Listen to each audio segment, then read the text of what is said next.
Di sini dijelaskan bahwasanya climb merupakan salah satu fase yang penting dari yang lainnya.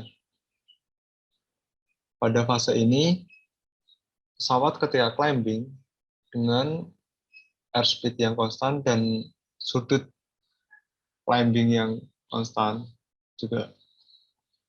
Nah, variabel climbing dan beberapa faktor penting lainnya seperti maksimum climb angle dan maksimum rate of climb atau ROC itu nanti kita akan bahas di sini. Nah, untuk pengantar, kita akan coba lihat video.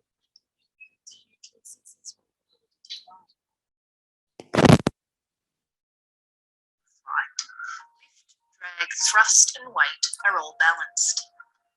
What you see here is, of course, a simplified representation of the main forces that are in equilibrium. In a steady climb, the aeroplane is also in the state of equilibrium. Thrust and drag act in line with the relative airflow along the aeroplane's flight path, whereas lift acts at right angle to the relative airflow. Weight acts down towards the centre of the Earth. The common misconception is that lift increases in a climb. In a steady climb, where the forces are in equilibrium, the component of weight points backwards. So weight may be resolved into two vectors: the weight component that opposes lift and the rear weight component. Lift is slightly reduced because the opposing weight component is also reduced at the expense of the rear weight component. The rear weight component acts in the same direction as drag, therefore it contributes to drag. So to maintain the equilibrium and steady climb, thrust must increase.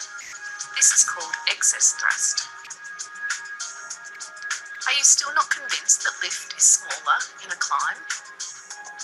Imagine that this aeroplane is capable of climbing at the ultimate 90-degree angle of climb. Now you can see how it becomes about the excess thrust, not lift. An aeroplane will achieve its best angle of climb when excess thrust is the greatest.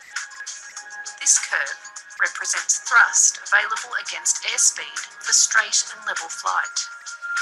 The faster you wish to fly, the less effective the propeller is, so the less thrust it's able to generate. The thrust required curve suggests that generally you need more thrust if you wish to fly faster. Comparing the two curves, the greatest difference between the thrust required and thrust available is the maximum excess thrust, which happens to be your best angle of climb airspeed. In this video, we will be presenting the principles behind an aeroplane's hugely successful ability to climb. In straight and level flight, lift, drag, thrust and weight are all balanced. What you see here is, of course, a simplified representation of the main forces that are in equilibrium.